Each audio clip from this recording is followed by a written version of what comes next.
Earlier this evening, President Biden gave us his final interview. As President of the United States, we were working with a tight time limit because the next thing on the president's schedule was a national security meeting. In fact, by the end of the interview, which President Biden allowed to go well over the time limit, National Security Advisor Jake Sullivan was waiting for the president to leave.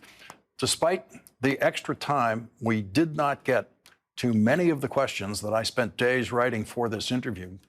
The news cycle pays attention to presidents' public statements. History pays attention to their decisions. Those decisions are not made in public. I went into the Oval Office today hoping to illuminate how this president made some of the most important decisions of his presidency, knowing that with the time limit, we wouldn't be able to get to all of the important decisions of his presidency. Here is that Oval Office interview, unedited, in its entirety. We're ready? Yep. Okay. Mr. President, thank you so much for bringing us in here today to be able to have this discussion. Really appreciate it. I want to begin where you left off in this room last night. I know you couldn't see me. I was way behind the cameras in the back of the room there under Mr. Lincoln, getting my peek at it. But I could see what America couldn't see. I could see your family, the Vice President on that side of the room. I could see the First Lady and the Vice President holding hands as you were thanking them for everything they brought to your work here. When you got up from that desk last night, that was really the final big public moment in a 50-year political career. Yeah, that's how long it was. You've served in government longer than any person who's ever served in this job. What did that feel like at the end of that speech? We were pushed out of the room as people were surrounding you, hugging you, and as that emotion was filling the room. But was there a sense of the release of a burden getting up from that desk? No, but there was a sense that of serious concern. You've known me a long time. I really am concerned about how fragile democracy is. That sounds corny, but I mean, I really am concerned because you've heard me say it 100 times. I really think we're at an inflection point in history here. We're unrelated to any particular leader. Things are going to change drastically. And it occurs every 5 or 6 generations. And it usually is generated by technology, usually generated by, I mean, for example, if Gutenberg didn't invent the printing press, how would Europe ever gotten united in any way to understand what each country is thinking? I mean, it sounds stupid, but it really matters. And what I realize is that, look, I got involved, I didn't think about it this way, but I got involved in public life because of the abuse of power. I mean, my dad would say, you know, the greatest sin of all is the abuse of power. And I was raised in a circumstance where, like I used to always talk about how the worst thing ever happened to me was I used to stutter when I was a kid. And you really get made fun of when you talk like that. And, but I realized, and maybe it was the greatest gift I ever got, because there's so many people who are in circumstances where they have something that they're dealing with that's beyond their immediate control. And I watched how I was a runt when I was a kid. I was a small kid. I was a pretty good athlete all the time, but I was, and you know, I learned how to fight when I didn't want to fight. But when you get made fun of, you learn to step up. But what it did was, it made me realize that there's so damn many bullies around. And I now extrapolate that all the way to democracy. The reason for all the safeguards out there is, in a very trite way to say it, keep the bullies from taking advantage of everybody else. They're basic guardrails. And I think that this concentration of enormous wealth and power in a circumstance where everything's changing, and the biggest thing is changing is how we communicate with one another. I mean, all kidding aside, did you ever think at the point where you weren't sure who the editors were? Who's out there saying, no, you can't print that? You can't say it's not true. It's like, and when people aren't participating in paying their fair share, I have no problem with people making millions of dollars. But for God's sake, pay your fair share. And taxes and participation. And so I don't know. I just think things are at a point where it's awful hard to. I've had 4 of your colleagues the last 4 years tell me they're worried they're going to be real serious players like you, not you, but your caliber, worried about whether or not they're going to be held accountable for telling the truth. When the hell's that ever happened in America? I mean, a long time. So I guess what I'm worried about is that the thing that keeps it on track are the guardrails. There's a Supreme Court that's independent, but accountable. There's a Congress that you speak your mind, but you're held accountable to basic standards. There's a presidency that says you have really limited powers. I mean, you're the top dog, but you can't dictate everything. And I don't know, we just seem to be chipping away at all those elements. Last night, you issued the warning about the power of the tech industrial complex, an echo of President Eisenhower in this very room in his farewell address, the warning about the military industrial complex.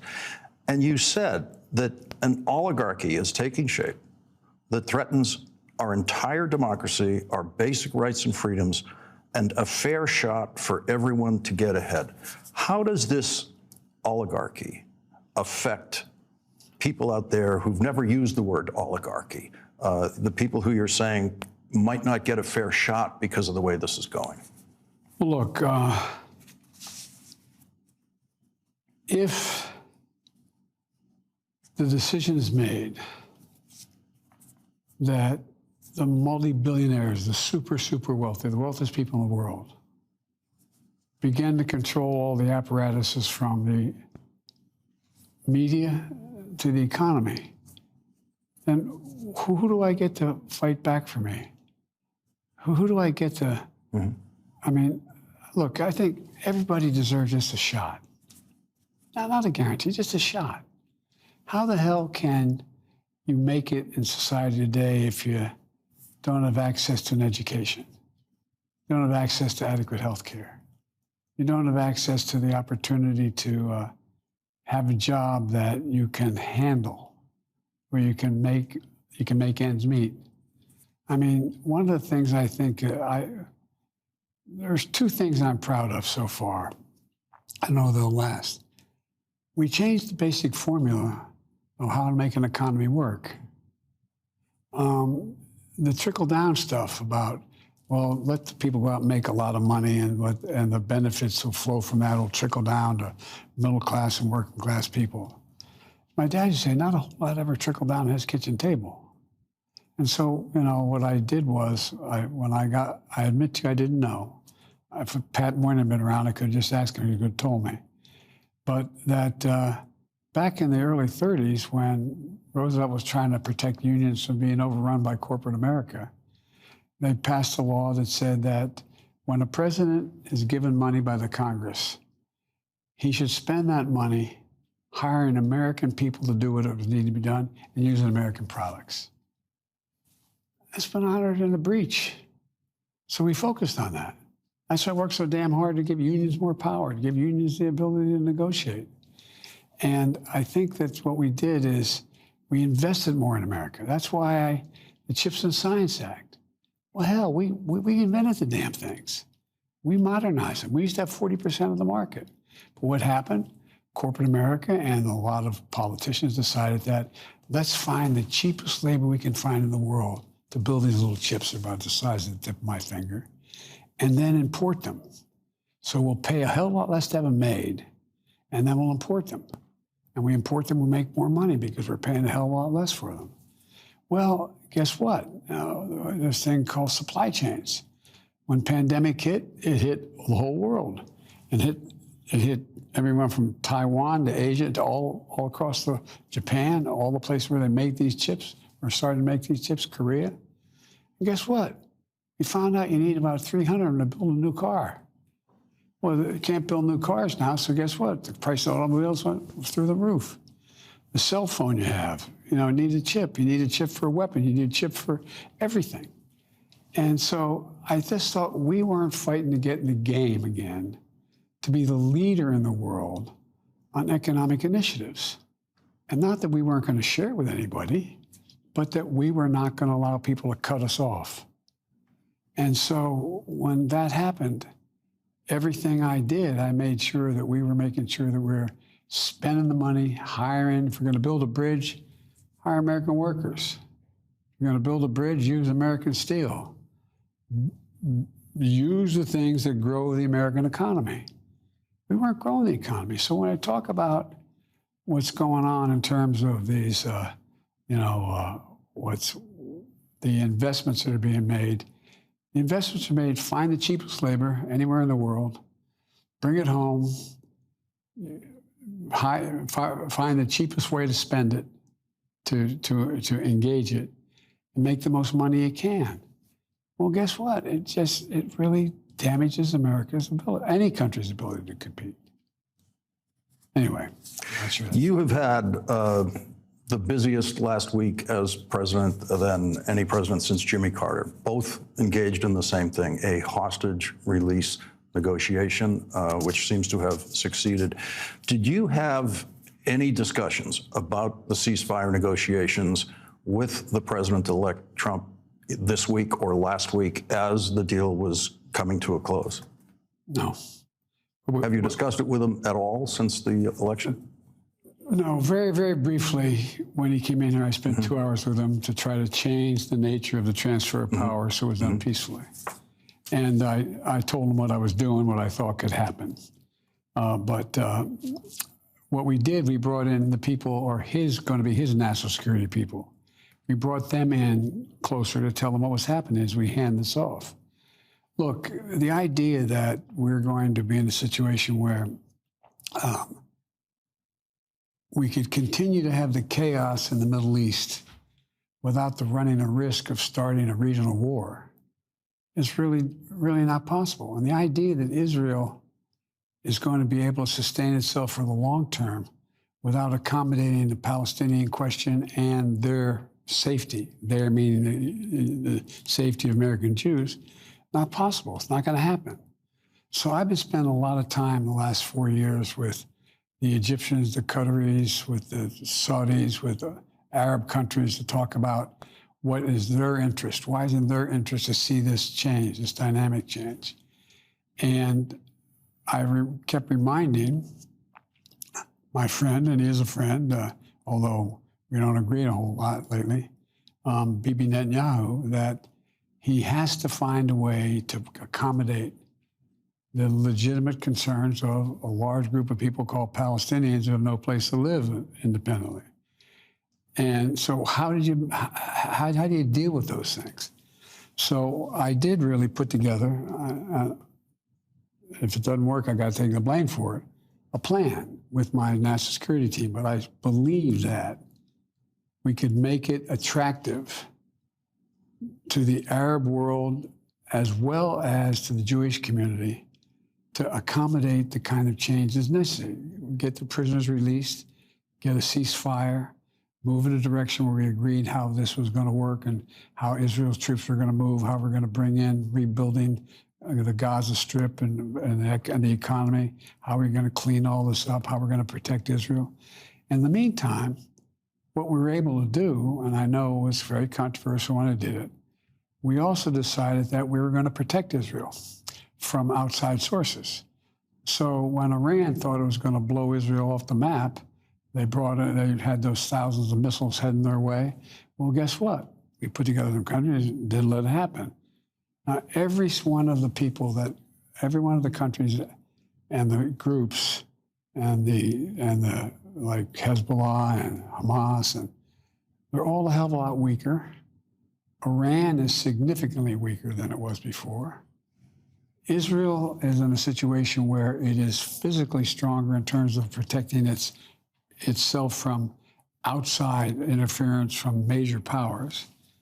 In addition to that, you have a circumstance where all of a sudden, people are beginning to figure out, well, it makes more sense if we work this thing out a little bit. I've been dealing with, since I got elected, with the Saudis about, I introduced when the G20 occurred, a proposal as to how to connect everything from India to England, and because there was a natural corridor of economic development of that way. And I said, well, no, that'll never get passed. I started this initiative. Used to be called Build Back Better, but now it's called PIIG, whatever. And because how do you make it in the 21st century with all the changes taking place in technology without having an infrastructure that can sustain the changes?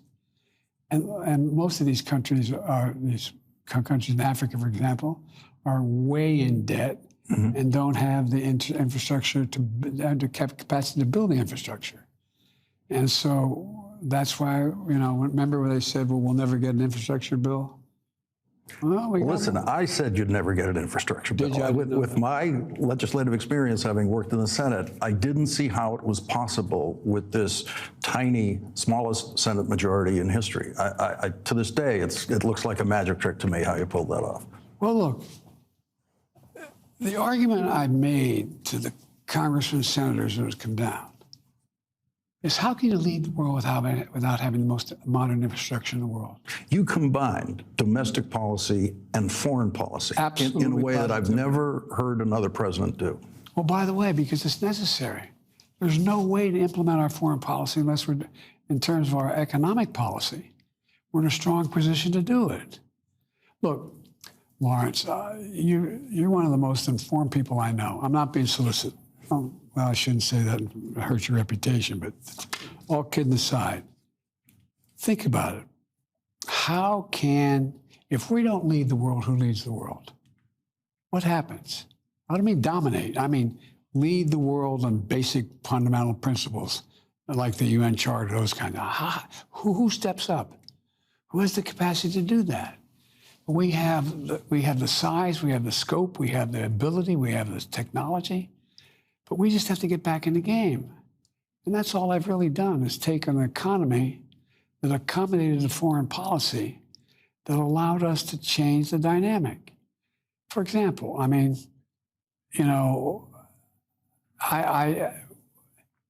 what Putin was doing when he was amassing forces. Everybody says he's not going to go into. I knew what he was going to do, so When did you know he was going to go in? I knew he was going to go in about 3 weeks before he amassed those extra troops along the border. And when did you decide? When did you make the presidential decision about what your response, this country's response, would be?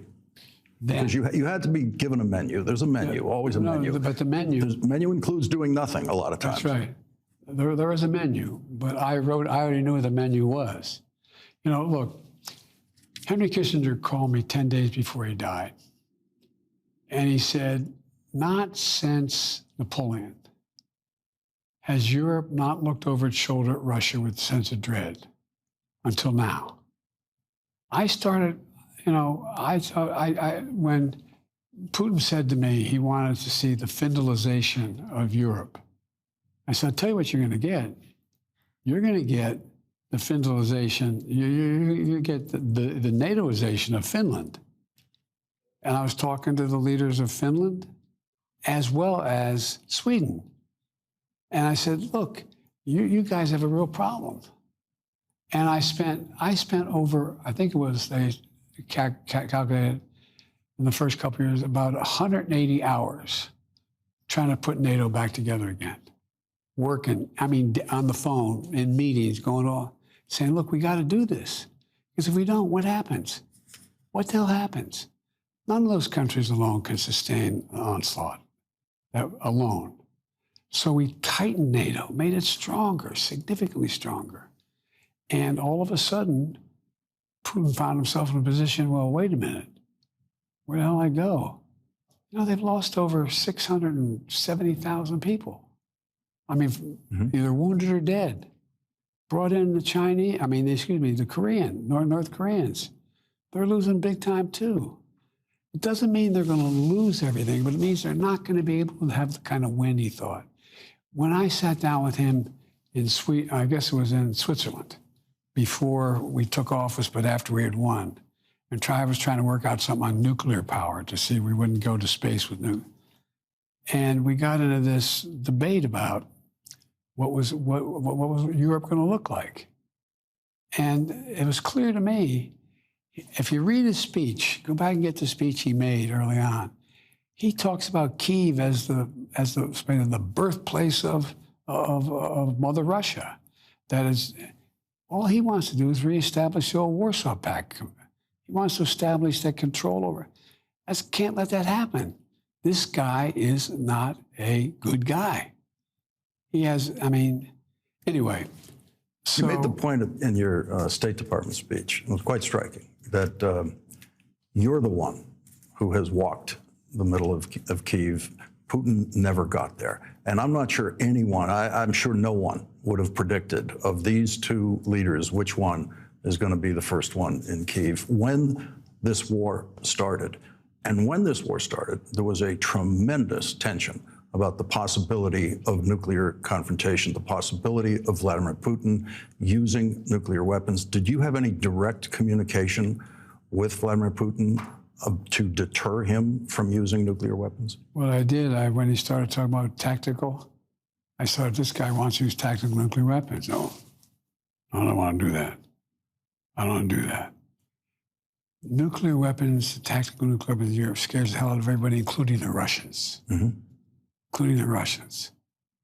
And so what I made it clear to him, look, he said to me that what he wanted to make sure that there were no nuclear weapons in Europe, in Ukraine, that they weren't a member of NATO, and that they would not be, and he started off one of the conversations by saying, I know you can take me out tomorrow.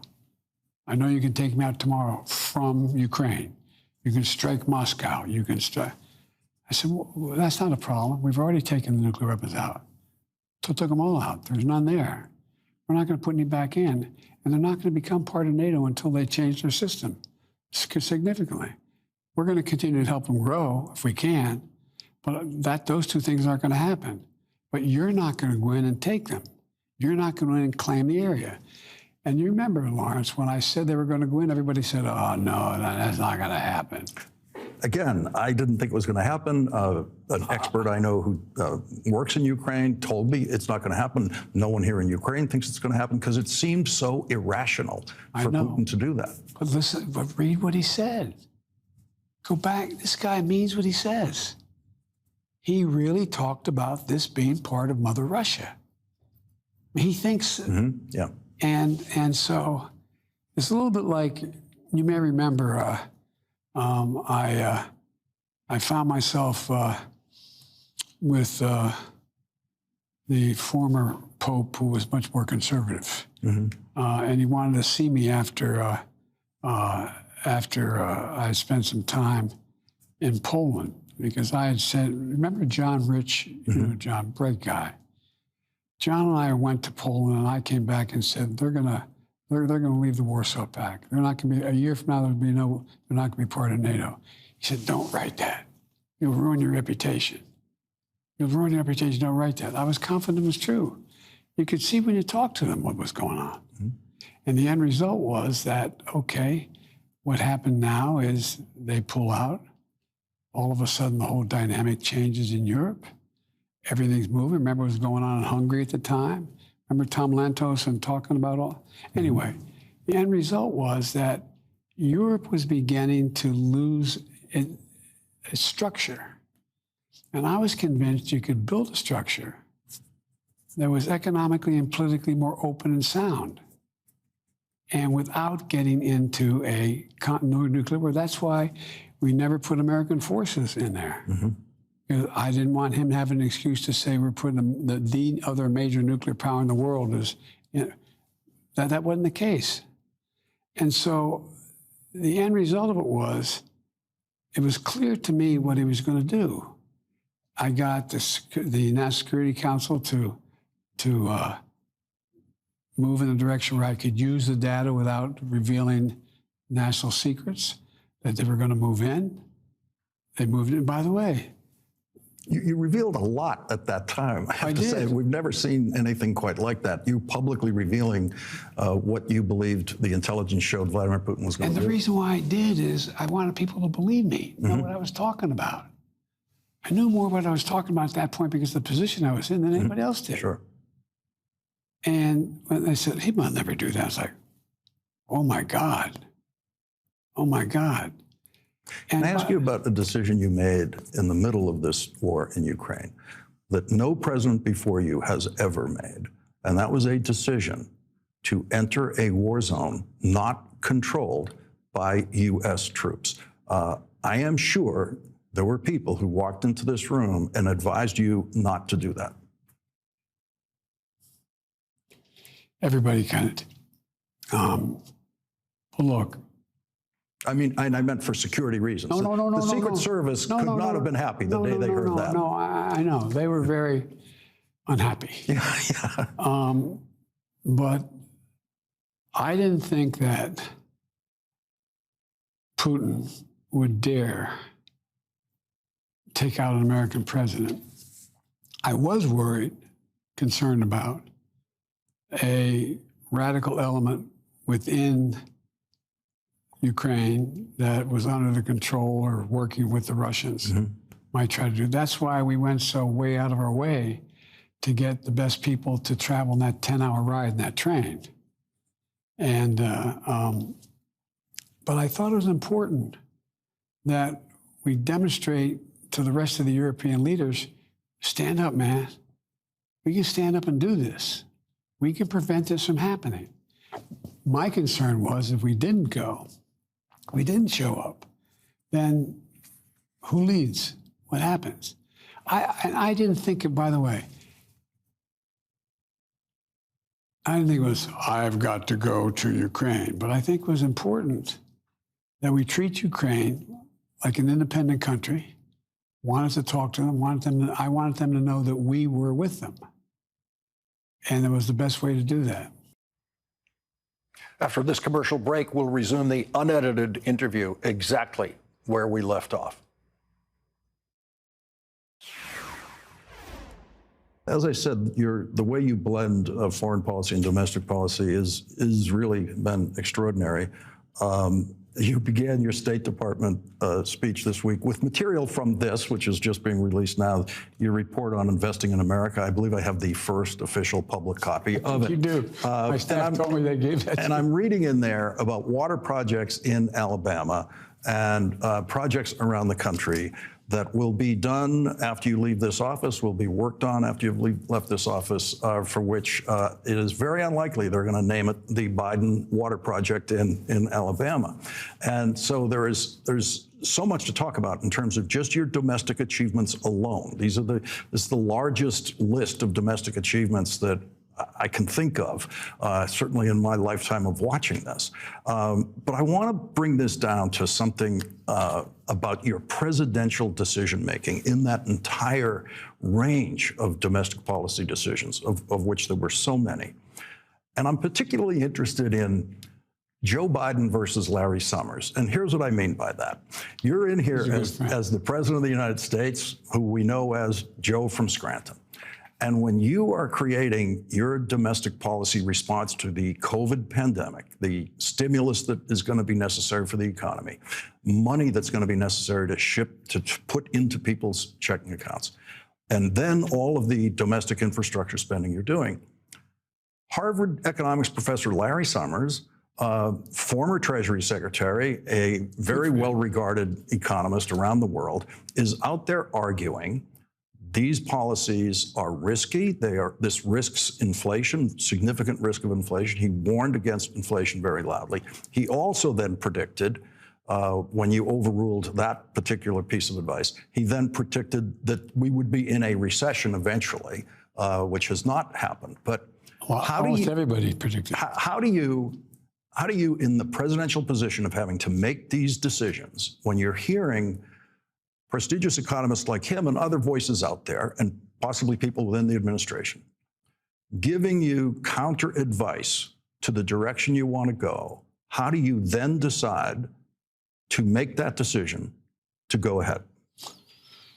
Two things. One, look, I looked at the practical need for us to instill some confidence in the American people that we can grow this economy. And one of the biggest pieces of that was invest in America. Everybody thought, and I thought Barack was a great president. I was his vice president. We went through some, but remember the argument, well, I thought we didn't do enough. I thought we didn't invest enough because we were doing the old basic old economics from the 50s, 60s, and 70s. But at the time, you did do what you called a very big deal, Obamacare, which was a gigantic legislative achievement. Yeah. Exactly right. And I did that for two reasons. Well, that was the president was the leader on that. But we did that for two reasons. One, it was necessary. Look, nothing works unless if you conclude the only way to deal with inflation is to create unemployment and another recession, because you had to make sure that we lost jobs. That's the only way you're going to keep the inflation down. But guess what? I was absolutely convinced. Give the American people half a shot. They'll step up and get the job done if you give them the opportunity. Look what they did. They stepped up in every major endeavor. And the idea, and I never believed we couldn't have a soft landing. We had a soft landing.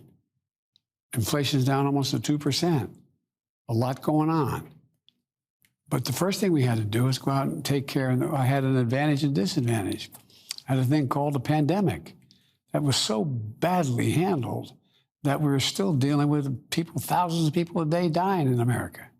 Well, first of all, it was rationale to spend the money to go take care of that. That was the first big piece of legislation that got passed. And secondly, when I came along and said, look, in addition to that, we can now change the dynamic and invest more in the things that make us who we are. For example, I remember walking through I used to commute every day to Delaware, 300 miles a day, basically, each way, total round trip. And going through the Baltimore Tunnel. I'm probably the only guy that's not an engineer that walked through that tunnel. Last piece of work done in that tunnel going under the bay was, I think it was like 1917 or 18 or 19. Light bulbs hanging down from inside, the water leaking in. I mean, what else are we talking about, man? So these are things and they were going to create jobs immediately. So you start building that tunnel, you're creating thousands of jobs. People are getting paid a good salary. You're generating an American product to build it. And look, the other thing, Lawrence, I got a lot of criticism, understandably. We've invested more in red states than blue states. That's in this book. That's in this report. Well, for two reasons. One, red states really screwed up in terms of the way they handle their economy and the way they handle manufacturing, the way they handle access to supply chains. You know, I remember being out in Iowa, and I remember one of the big issues was that there was a small plant for 300 people, been around for 70 years. My grandfather worked there, I worked there, my son works there. And they had the best education system at the time and rated the best state education system in the country. And all of a sudden the kid comes home after he graduates and says, Mom, I got to leave. There's no job for me here. The factory shut down. Well, guess what? How do you run a country that way? How do you do that? So, for example, that's why I worked so damn hard to get the CHIPS and Science Act done. It brought in billions of dollars in investment, billions. Now, the problem is, it's only now starting to see it because it takes time to get it done. But the point is, and we ended up bringing $1 trillion off the sidelines, not just there, but an investment. I was absolutely convinced, give the people half a shot at a job where they can make a decent living, and you can't deny them the opportunity to form a union to get a good wage. For example, I'm getting off, but my point is, I was never bought on to the notion, if the only way in 2021 to grow the economy was significantly increase unemployment in order to take control of what we're talking about in terms of inflation. Where the hell are we? What happens? But people are now we got a lot of work to do yet, but people are now having faith in we can do these things. We can build these, we can build these cars, we can do that. And people are investing in it. And people are taking those jobs, and it's attracting money into the economy. And inflation's going down. We have a lot of problems. We do have a lot of corporate greed still out there in terms of everything from what we do with the basic needs of American people, from eggs to butter to bread to gasoline. But we're also dealing with that. But it seems to me, I don't know how we can be the leader in terms of our national security if we're not also one of the wealthiest countries in the world that funds it all and convinces other people we're willing to play with them. We're willing to work with them. We're not trying to cut them out. We're going to cut them in. Anyway, I just think that, and I never bought the argument that it was going to cause a significant recession. Now, most of these guys are talking about a soft landing. We got more work to do. But the idea, the way we're going to deal with inflation is create more unemployment. That has been a policy choice made by previous presidents. I know, and I think I've thought it was wrong for a long time. Yeah. Look. Could I ask you about something you've said about your own political approach to this? And that is you said it was stupid as a joke that you didn't sign the checks that went out to people from your administration when you were giving COVID help after Donald Trump put his name on the checks that went out during his administration. And when I heard that, I believe I know what that was. I believe that you were approaching it exactly the same way the guy over the fireplace, Franklin Roosevelt, approached Social Security checks. First one went out in 1940 when he's running for re-election, and it's signed by the chief disbursing officer of the Treasury, because it would be indecent and beyond his comprehension that a president would dare take credit for something that was legislated by the Congress and that was enacted that way. And I'm assuming, did it cross your mind to put your name on the checks? Only in that I kept being hearing from other people. The president sent me a check for $7,500. The president did it. Why aren't you helping me? Well, it was a bill we did, but anyway. It did cross my mind, but what the mistake we made was, I think I made, was not getting our allies to acknowledge that the Democrats did this. So, for example, build a new $1 billion bridge over a river. We'll call it the Democratic Bridge, figuratively speaking. Talk about who put it together. Let people know that this was something the Democrats did, that it was done by the party. That's different than me writing a check and me signing a check and saying, I did it. I'm not a very good huckster. I mean, you know, that wasn't a stupid thing for him to do. It helped them a lot. And it undermined our ability to convince people that we were the ones that were getting this to them. And so, but I don't think, ironically, I almost spent too much time on the policy, not enough time on the politics. Because, I mean, you know, you have some senators in Congress, Democratic senators in Congress, saying, well, you know, Joe Biden did this, and this is done by so-and-so and so-and-so, and this is the new, you know, built by the Democratic Party kind of thing. Let people know who was responsible for this happening. But it just seems, I know it sounds so stupid to say it, almost bad taste. bad taste does not sound stupid, and we've been getting the signal to wrap this up for a while, and so we will. Quick question: when was the first time you said the words "ceasefire" to Prime Minister Netanyahu? The first time was probably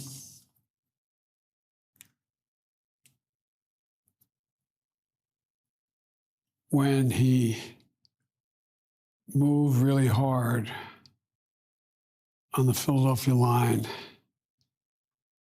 and took out a hospital.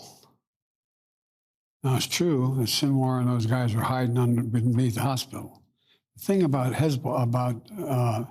Hamas is they had all their facilities underneath schools, hospitals, churches. I mean, you know, so you had, and to get them, you had to take people out. Let me put it this way. I'll just say, when I went to Israel immediately after their attack by Hamas, 8 days later, whatever it was, and I told them we were going to help. And I said, but Bibi, I said, you can't be carpet bombing these communities. And he said to me, well, you did it. You carpet bomb, not his exact words, but you carpet bomb Berlin. You dropped a nuclear weapon.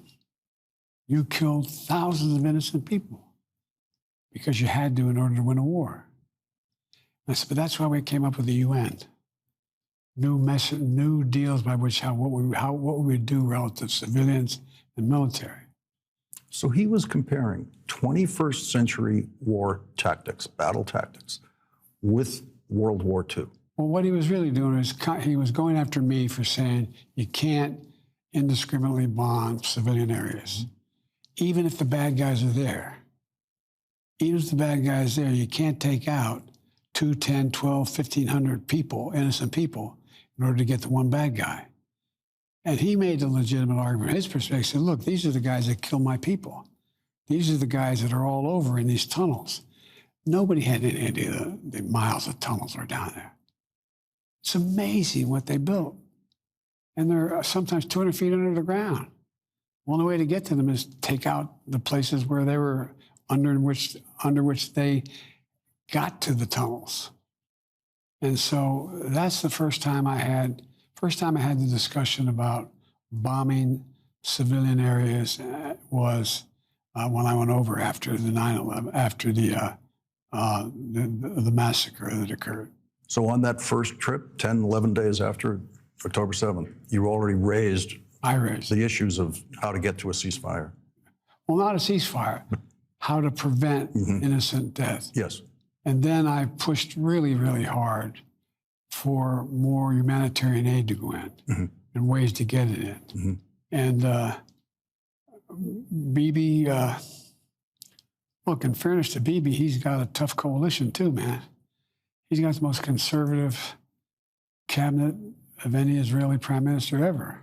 With that, did you have reason to believe that the prime minister was delaying agreement with a ceasefire for his own politics and with the political knowledge that a ceasefire would help your reelection campaign or Vice President Harris's presidential campaign? No, I don't think it had to do with it to help our campaign versus Trump. I don't think that was his calculus. But I do think he's in a position where, even now, it takes a lot of courage for him to take on that coalition he has. Because they can vote him out of office tomorrow. Remember, there was already the big fight about what he was going to do relative to the court. And so, in fairness to Bibi, he had enormous political pressure not to do some of the things, that in my belief I thought were counterproductive. Mr. President, I'd like to end this conversation where we began it, which is you last night getting up from that desk, and as I was being hustled out of the room with the rest of the press, I saw your family surrounding you, Vice President, and whenever I see that group and I see that moment with the Biden family, I always see the one who wasn't there. I always see Beau, and I always wonder as I was walking down the hall, what would Bo be saying to his father right now? Look, Bo is a better man than I am. I ask myself a couple times a month, what would Bo do? He was the Attorney General who would have been the odds-on favorite to win the government. I mean, when he went to Iraq for a year.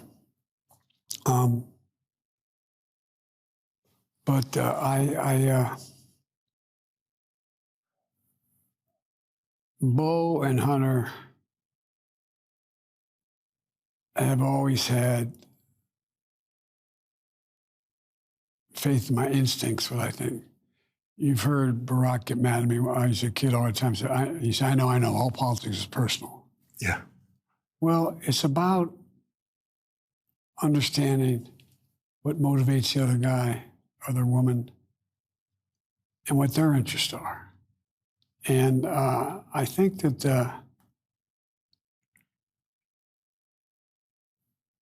let me end it this way.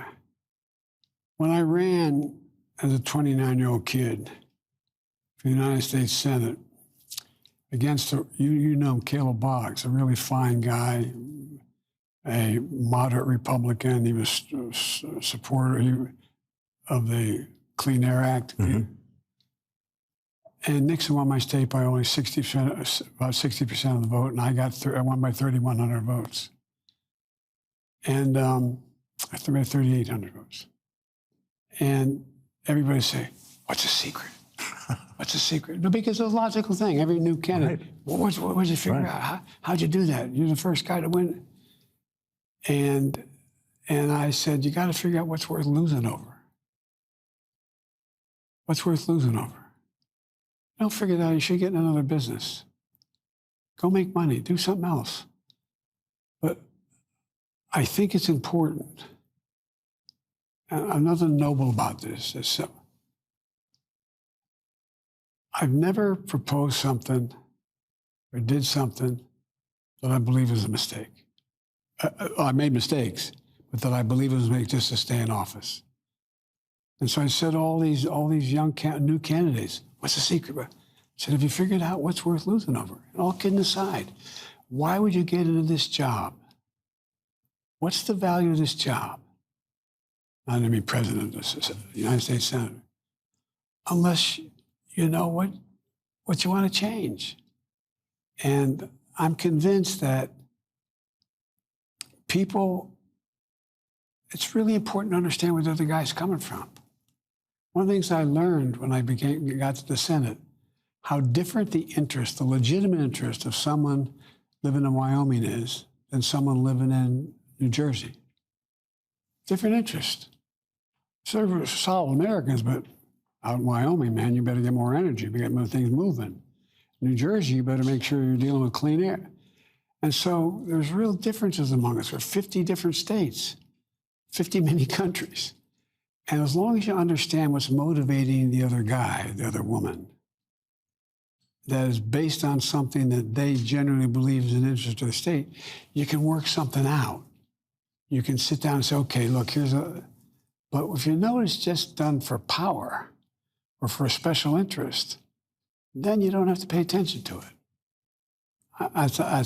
I'm getting way over my skis here. Mr. President, I just can't thank you enough for joining me in this conversation today. Thank you for your 50 years of service. And again, thank you for joining this conversation today.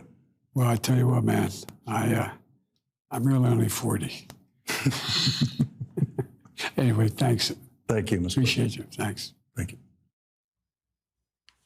That is the entire interview. After the interview, the president and I walked around the Oval Office a bit. He showed me things in the room that are important to him. We're going to show you some of that video in a moment, especially a story he told me inspired by a photograph of his mother and President Obama that's in the Oval Office. We'll be right back.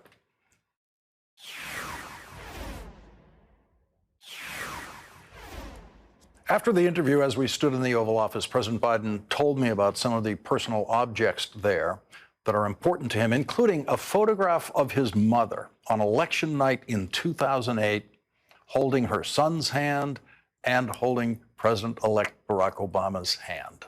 And that picture provoked a story about how his mother convinced him to accept President Obama's offer of the vice presidential nomination. She said, let me get this straight. She goes like this. First black man has a chance to be president. I asked you, you told me he's really smart, honorable, and tough.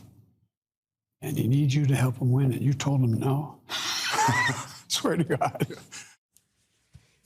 We'll show you all of that video of us walking around the Oval Office on Monday night on this program after President Biden's last day in office. That is tonight's last word.